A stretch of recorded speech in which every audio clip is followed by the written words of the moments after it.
अस्सलामुअलैकुम वरहमतुल्लाहि वबरकातुहू। आप तमाम बच्चों का जेटी एकेडमी के अंदर खैर मकदम है। मेरे प्यारे बच्चों, मैं आप तमाम बच्चों को बाज़ाब्ता तौर पर 6 चैप्टर मुकम्मल करा चुके हैं। 6 चैप्टर 6 तक आप तमाम बच्चों को पढ़ा चुके हैं और चैप्टर 6 पढ़ाने के बाद चैप्टर 1, चैप्टर 2, चैप्टर 3 और चैप्टर 4, इन 4 चैप्टर के अंदर जितने भी ऑब्जेक्टिव और सब्जेक्टिव सवाल आपके बोर्ड के इम्तिहान में जो आते हैं, अक्सर मैंने उन तमाम ऑब्जेक्टिव और सब्जेक्टिव सवाल को बाज़ाब्ता तौर पर हल कर दिए हैं, बाज़ाब्ता तौर पर आप तमाम बच्चों को बता दिए हैं। तो मेरे प्यारे बच्चों, आज मैं आप तमाम बच्चों को देखिए कौन कौन चैप्टर के अंदर कौन कौन चैप्टर के ऑब्जेक्टिव और सब्जेक्टिव बताने वाला हूं। तो आज जो आपको बताने वाला हूं चैप्टर 5 और चैप्टर 6। कौन चैप्टर? चैप्टर 5 और चैप्टर 6। इन दोनों चैप्टर के अंदर जितने भी ऑब्जेक्टिव और सब्जेक्टिव सवाल है, आज मैं उन तमाम ऑब्जेक्टिव और सब्जेक्टिव सवाल को हल करेंगे और उन तमाम ऑब्जेक्टिव और सब्जेक्टिव सवाल को आप तमाम बच्चों को हम बताएंगे। ठीक है, तो सबसे पहले ऑब्जेक्टिव, फिर उसके बाद जो सब्जेक्टिव है उनको बिल्कुल सहल और आसान अंदाज में, जो आपके बुक के अंदर है, बिल्कुल आसान अंदाज में ऑब्जेक्टिव और सब्जेक्टिव लाए हैं, ऐसा कि हूबहू आप तमाम बच्चों को बुक से मिलेंगे और आसानी के साथ आपके जहन के अंदर जहन नशी हो जाएंगे। तो ठीक है, आज कौन कौन चैप्टर बताने वाला हूं? चैप्टर 5 और चैप्टर 6। इन दोनों चैप्टर के अंदर जितने भी ऑब्जेक्टिव और सब्जेक्टिव है, आज मैं उन तमाम ऑब्जेक्टिव और सब्जेक्टिव को हल करेंगे। तो आइए सबसे पहले ऑब्जेक्टिव को हल करेंगे। ये जो है आपका चैप्टर नंबर 5। ठीक है, तो देखिए सबसे पहला ऑब्जेक्टिव क्या है? हिजरत का ताल्लुक किस सनफ से है? क्या है? हिजरत का ताल्लुक किस सनफ से है? ऑप्शन ए है इंशाइया, बा है अफसाना और सी है खाका और डी है खत। तो हिजरत का ताल्लुक किस सनफ से है? हिजरत का ताल्लुक जो है वो इंशाइया से है। ऑप्शन ए आपका बिल्कुल परफेक्ट और सही है। ठीक है, अब दूसरा देखिए, हिजरत किसका इंशाइया है? यानी जो हिजरत है, पूछ रहे हैं इसके मुसन्निफ और इसके राइटर कौन है, ये किसका इंशाइया है? ऑप्शन ए है मुज्तबा हुसैन, बी है अंजुम मानपुरी और सी है अहमद जमाल फासा और डी है मुश्ताक। तो हिजरत किसका हिजरत के मुसन्निफ कौन है? हिजरत के जो मुसन्निफ है वो अहमद जमाल पासा। ऑप्शन सी आपका बिल्कुल परफेक्ट और सही है। ठीक है, आगे देखिए चौथा, बंजारों को आर किस नाम से जाना जाता है? क्या है? बंजारों को आर किस नाम से जाना जाता है? ऑप्शन ए है शिकारी, बी है करतबबाज, सी है सब्जी फरोश और डी है खाना बदोश। तो बंजारों को आर किस नाम से जाना जाता है? बंजारों को और खाना बदोश के नाम से जाना जाता है। ऑप्शन डी आपका परफेक्ट। आगे देखिए, हिजरत के मुसन्निफ कौन है? यानी जो चैप्टर आपका चैप्टर नंबर 5 है, पूछ रहे हैं उसके मुसन्निफ और उसके राइटर कौन है? ऑप्शन ए है वजीर आगा, बी है ख्वाजा हसन निजामी और सी है अहमद जमाल पासा और डी है रशीद अहमद सिद्दीकी। तो हिजरत के मुसन्निफ कौन है? हिजरत के जो मुसन्निफ है वो अहमद जमाल पासा है। ऑप्शन सी आपका बिल्कुल परफेक्ट और सही है। ठीक है, आगे आइए, जन्नत से किसे हुक्म सफर हुआ? यानी जन्नत से किसे सफर करने का हुक्म दिया गया? तो ऑप्शन ये है हजरत आदम, बी है हजरत इब्राहिम, सी है हजरत नूह और डी है उनमें से कोई नहीं। तो जन्नत से किसे हुक्म सफर हुआ? जन्नत से जो हुआ है हुक्म सफर हजरत आदम को। ऑप्शन ए बिल्कुल आपका परफेक्ट। ठीक है, आगे देखिए, इंसान की हिजरत का सिलसिला कहां से शुरू हुआ? यानी इंसान जो हिजरत की है उसका सिलसिला पूछ रहे कहां से शुरू हुआ, किस जगह से शुरू हुआ? तो ऑप्शन ए है मक्का से, बी है मिस्र से और सी है इराक से और डी है जन्नत से। तो इंसान की हिजरत का सिलसिला कहां से शुरू हुआ? वो जन्नत से हुआ। ऑप्शन डी आपका परफेक्ट है। कहां से हुआ? जन्नत से हुआ।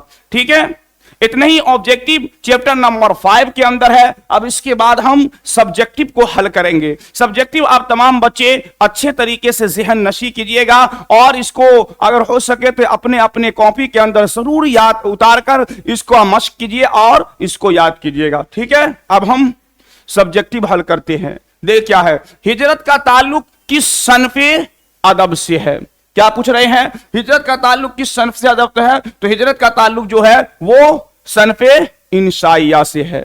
ठीक है, समझ गए, सनफे इंसाइया से है। दूसरा देखिए क्या पूछ रहे हैं, दूसरा, बंजारों को और किस नाम से जाना जाता है?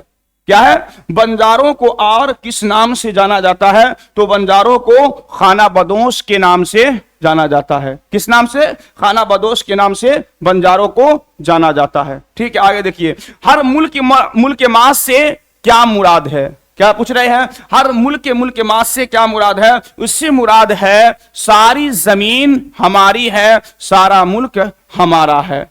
ठीक है, आगे देखिए, बाद शुमाल और बर्फानी हिसार के माने वाजे कीजिए। क्या पूछ रहे हैं, बाद शुमाल और बर्फानी हिसार के माने वाजे कीजिए। तो बाद शुमाल के माने हैं उत्तर की हवा और बर्फानी हिसार के माने हैं बर्फ के तूदों का घेरा। ठीक है, आगे देखिए, सरमाई तातील गुजारने के लिए कौन महवे सफर रहता है? यानी सरमाई छुट्टी गुजारने के लिए कौन महवे सफर रहता है, कौन सफर करता है? तो साबरिया की मौसमी मुर्गाबिया। क्या है, साबरिया की मौसमी मुर्गाबिया सरमाई तातील गुजारने के लिए महवे सफर रहते हैं। ठीक है, समझ गए इतना? आगे आइए,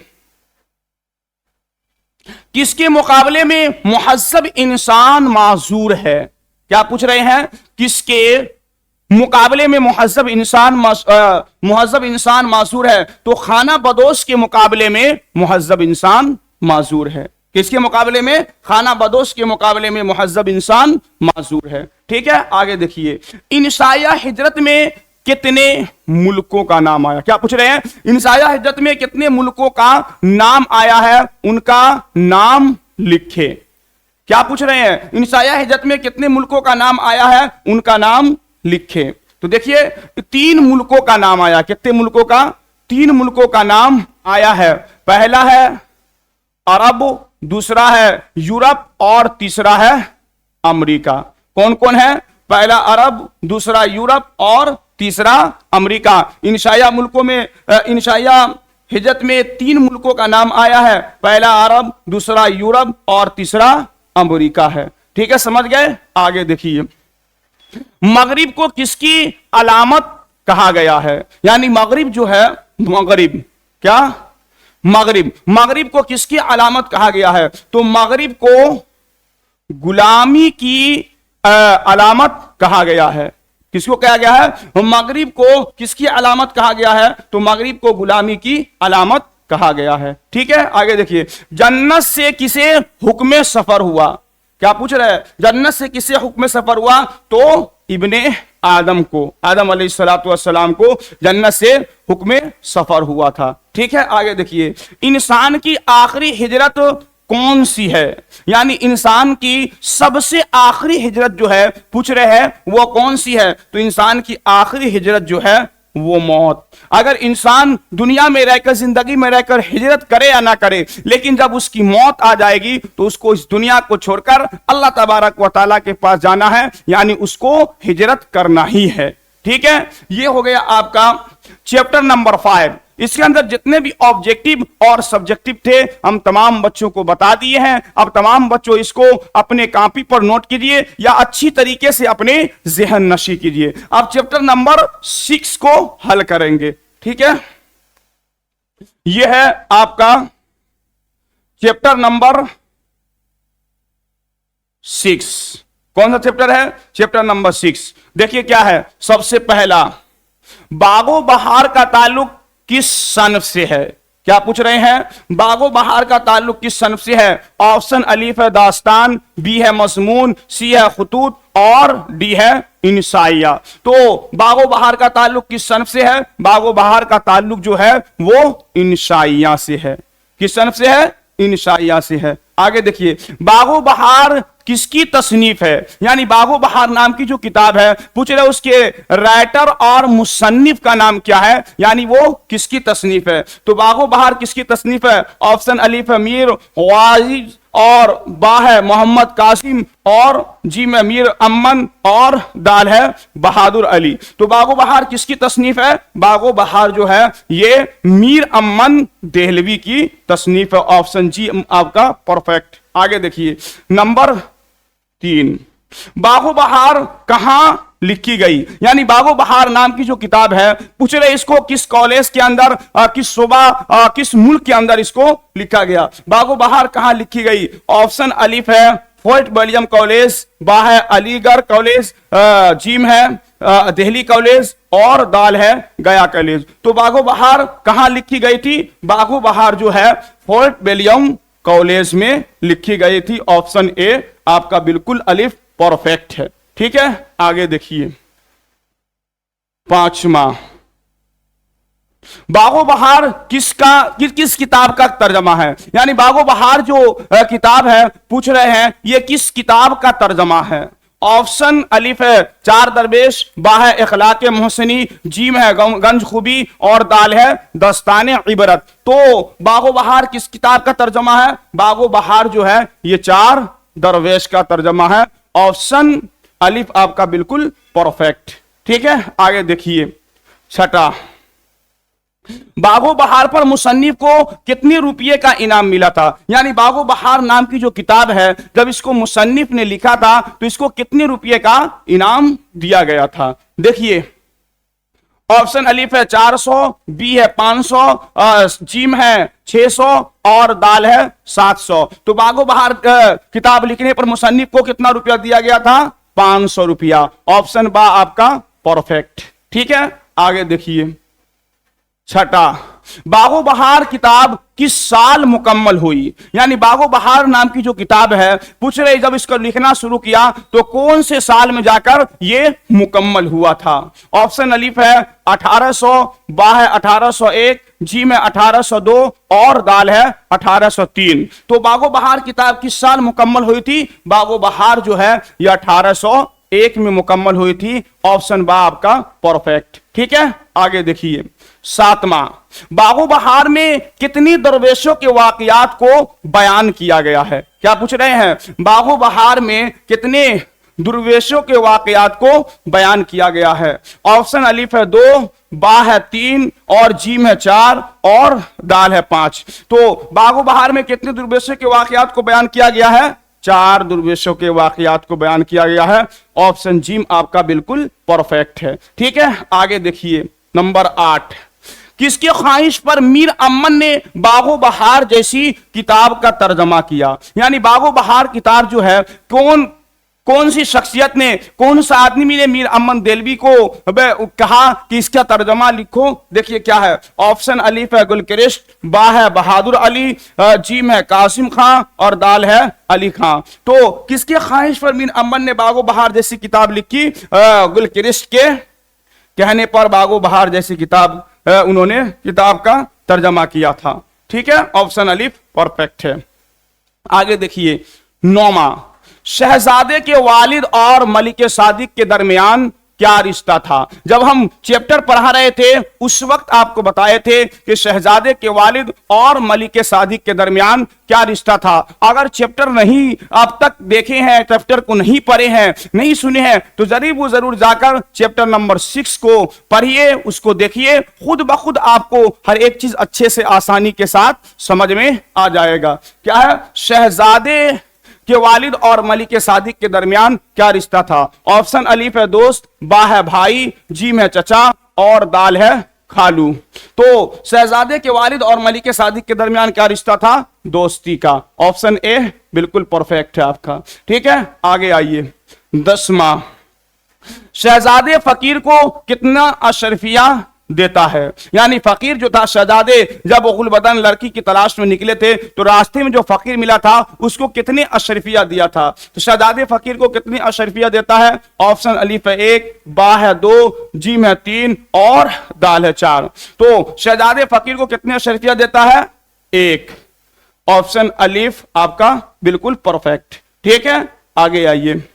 11वां, अंधे फकीर का ताल्लुक किस मुल्क से था? यानी जिसको शहजादे ने एक अशरफिया दिया था, पूछ रहे वो अंधे फकीर जो था उसका ताल्लुक कौन से मुल्क से था? ऑप्शन अलिफ है अफगानिस्तान, बा है तुर्किस्तान, जी में हिंदुस्तान और दाल है ताजिकिस्तान। तो अंधे फकीर का ताल्लुक किस मुल्क से था? अंधे फकीर का ताल्लुक जो है हिंदुस्तान से था। ऑप्शन जी आपका परफेक्ट। कौन किस मुल्क से था? हिंदुस्तान से। ठीक है, आगे आइए। 12वां, सफर पर रवाना होने से पहले मुबारक ने बाजार से कौन कौन सी चीज खरीदे थे? यानी जब ये अपने वालिद मोहतरम के दोस्त के पास जा रहे थे, शहजादा मलिक सादिक के पास, तो उनके लिए गिफ्ट के तौर पर कौन कौन से चीज खरीदे थे वही पूछ रहे हैं। सफर पर रवाना होने से पहले मुबारक ने बाजार से कौन कौन से चीज खरीदे थे? ऑप्शन अलिफ है अतर और बाखोर, बा है केला और अमरूद, जीम है चावल और दाल, और दाल है कोरा और गुलाब। तो सफर पर रवाना होने से पहले मुबारक ने बाजार से कौन कौन सी चीज खरीदे थे? वो अतर और बखोर खरीदे थे। ऑप्शन अलिफ आपका बिल्कुल परफेक्ट है। ठीक है, आगे आइए। 13वां, मुबारक मलिक सादिक से किस मकसद के तहत मिलने गया था? यानी मुबारक जो बादशाह का नौकर था, पूछ रहे वो जिनों के बादशाह मलिक सादिक से किस मकसद के तहत उन्होंने मिलने के लिए गया था?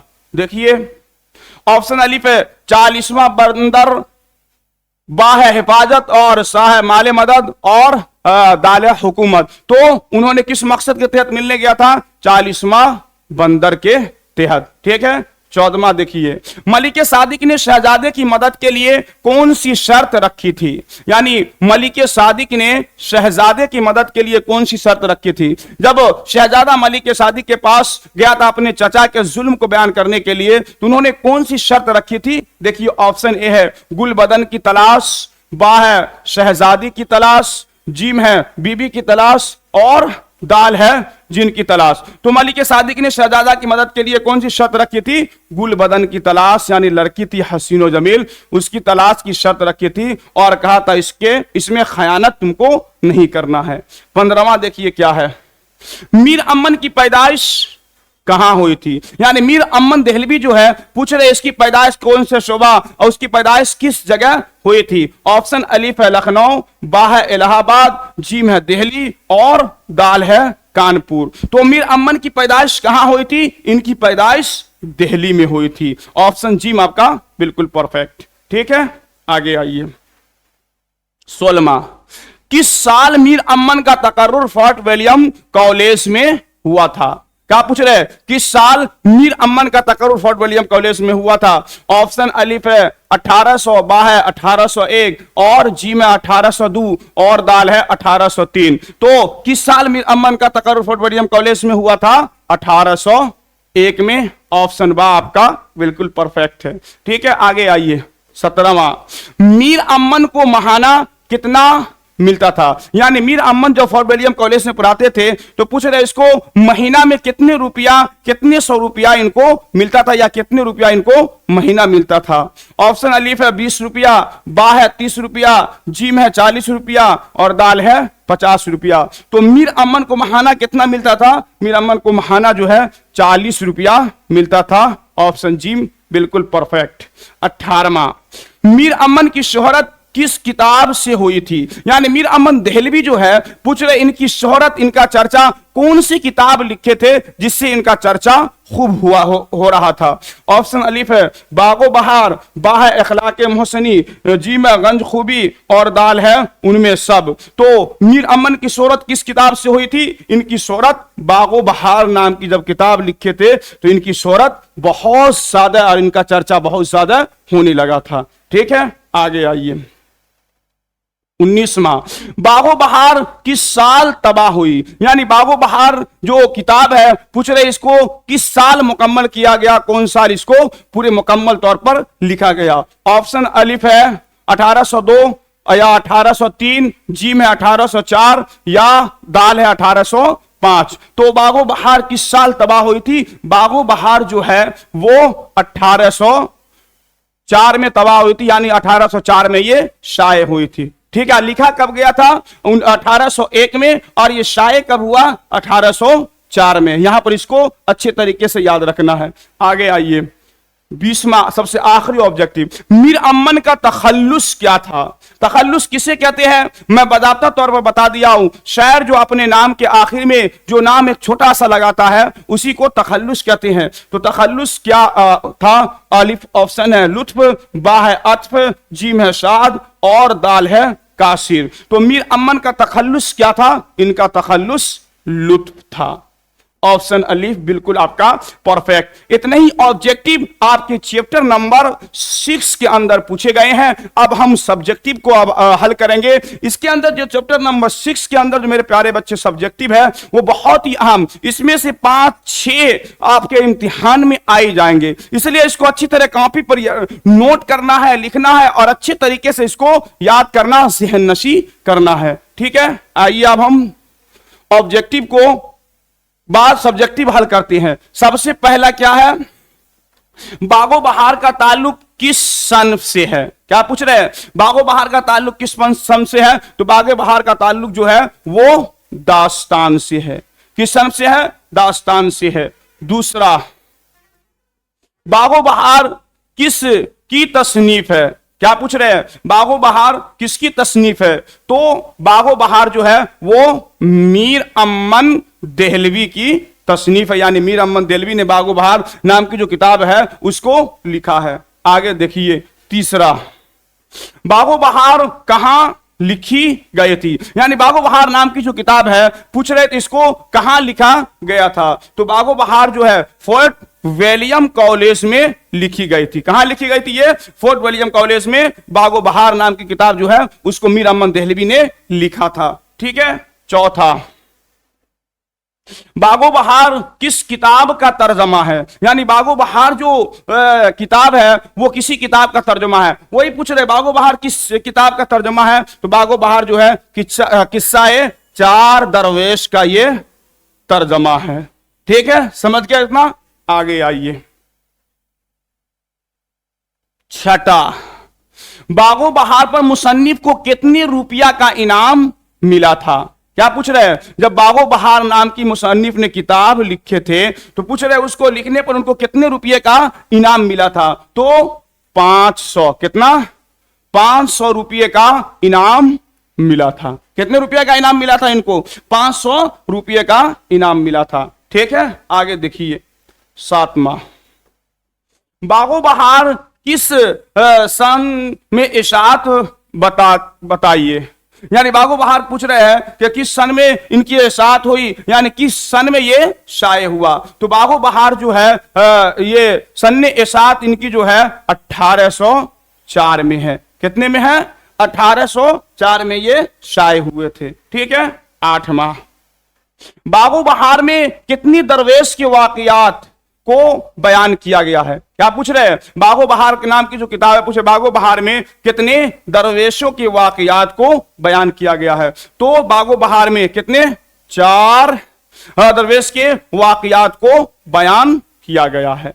ठीक है, कितने दरवेश के वाकयात को बयान किया गया है? 4 दरवेश के वाकयात को बागो बहार में बयान किया गया है। आगे देखिए, 9वां, किसकी ख्वाहिश पर मीर अमन ने बागो बहार जैसी किताब का तर्जुमा किया था? कौन से शख्स ने इससे ख्वाहिश की थी कि बागो बहार नाम की जो किताब है उसका तर्जुमा किया जाए? तो किसकी ख्वाहिश पर मीर अमन ने बागो बहार जैसी किताब का तर्जुमा किया था? John Gilchrist. क्या नाम है? जॉन गिलक्रिस्ट की ख्वाहिश पर इन्होंने बागो बहार नाम की किताब का तर्जुमा किया था। ठीक है, समझ गया इतना? आगे आइए, 10वां, बागो बहार पर मुसन्निफ को कितने रुपये का इनाम मिला था? मैंने बता दिया, 500 रुपये का इनको इनाम मिला था। बागो बहार की सन्ने इशात क्या है? मैंने बता दिया, 1804।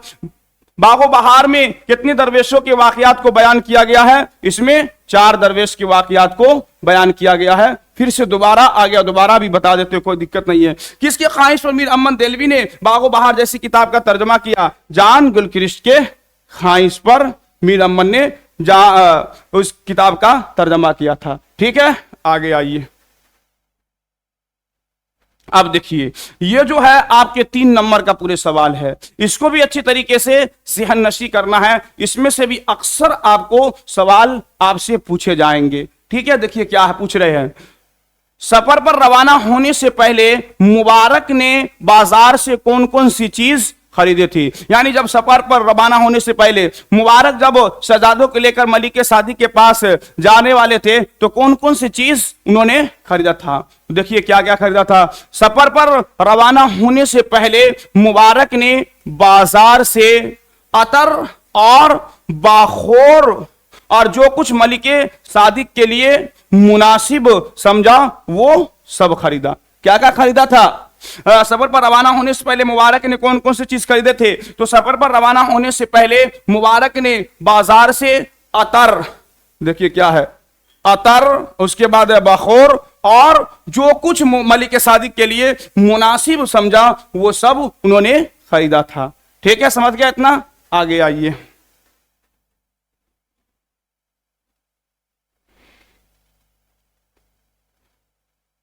आगे सुलेमानी सुरमा की क्या खूबी है। यानी सुलेमानी सुरमा का तस्करा आपके बुक के अंदर आया है। सुलेमानी सुरमा की क्या खूबी है, दोबारा देखिए क्या खूबी है। सुलेमानी सुरमा की खूबी यह थी कि जब कोई आदमी इस सुरमे को अपनी आंखों में 1 या 2 सलाई लगाता तो उसको जिन्नातों की दुनिया नजर आती।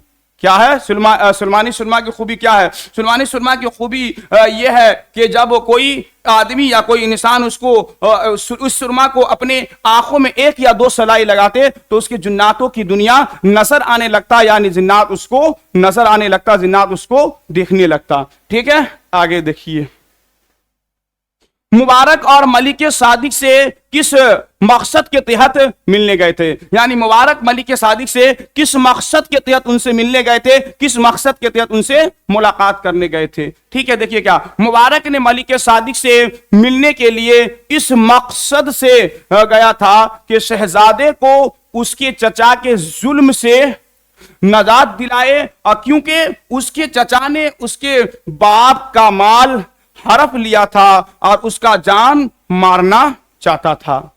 मुबारक मलिक सादिक से किस मकसद के तहत मिलने गया था। तो मुबारक ने मलिक सादिक से मिलने इस मकसद से गया था कि वो शहजादे को उसके चचा के जुल्म से नजात दिलाए, क्योंकि उसके चचा ने उसके बाप का माल हड़प लिया था और उसका जान मारना चाहता था। ठीक है, समझ गया इतना। आगे आइए,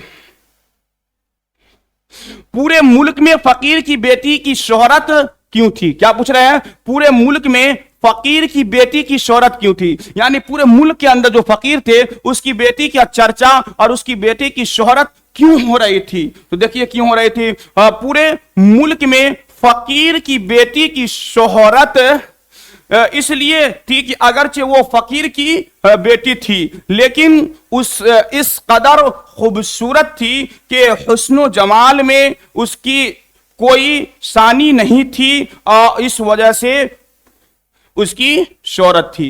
तो पूरे मुल्क में फकीर की बेटी की शोहरत क्यों थी। पूरे मुल्क में फकीर की बेटी की शोहरत इसलिए थी अगरचे वो फकीर थी लेकिन वो इतनी खूबसूरत और हसीनो जमील थी कि उसके हुस्न जमाल की कोई सानी नहीं था, इसी वजह से उसकी खूब ज्यादा चर्चा और उनकी शोहरत हो रही थी। ठीक है, आगे देखिए,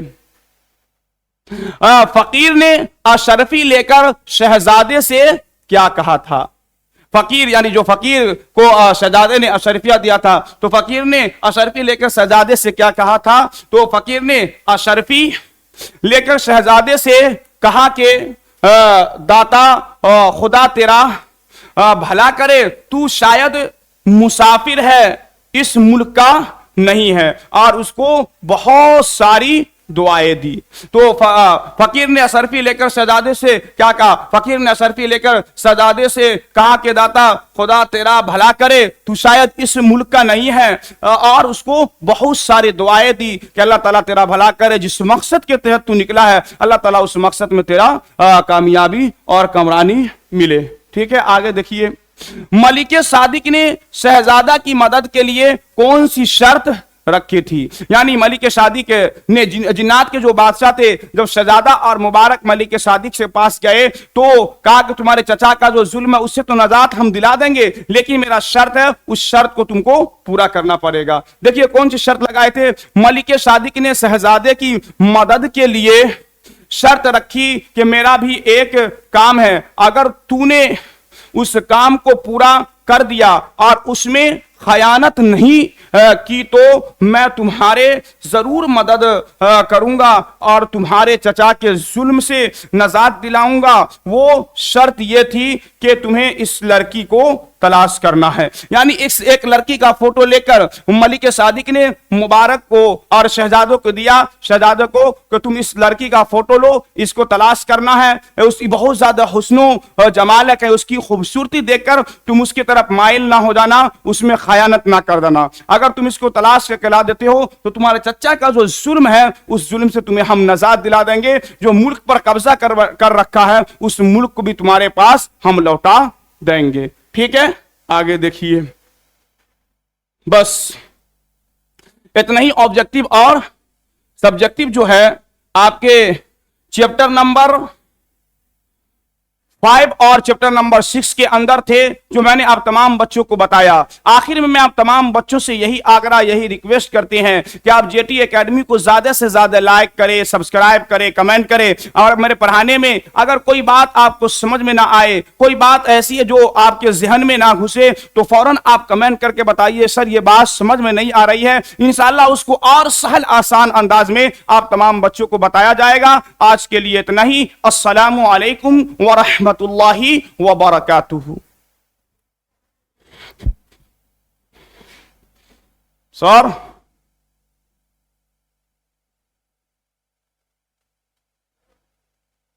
कहां सो गई?